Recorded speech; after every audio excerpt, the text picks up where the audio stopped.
Hello and welcome to another tutorial. This is the follow-up to my last video regarding how to make a campaign. This is going to be your campaigns menu, and to access this menu you can go up here to campaigns and all emails. For anybody familiar with how Mailingboss was before, this used to say email regular. So here is a list of all of the campaigns you've made. This will show any messages from sequences as well, and this is where you're going to go in and edit them or view the preliminary info for them. So here is the info all in this window here for specific campaigns. Name, if it's attached to a sequence, its status.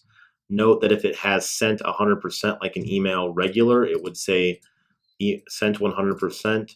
But if it was an email autoresponder, it would just say sending, sending, sending if it is successful. And this one's a draft because I have not completed it. Also, if you want to see here, this is the overview. If I want to pause this, and if I pause this, it will let me edit it further. If I want to duplicate or copy this, and then transfer this specific campaign to a different Mailingboss account. And if I click the overview options here, this is the overview. It'll show emails that have sent.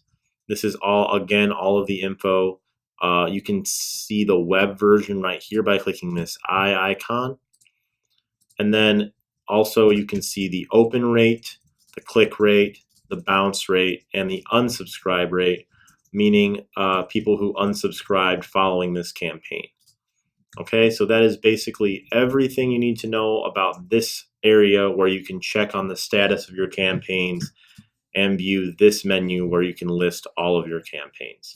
Please stay tuned for the next video where I will go over how to use our creation wizard for the template. So please stay tuned for that, and as always, have a great day.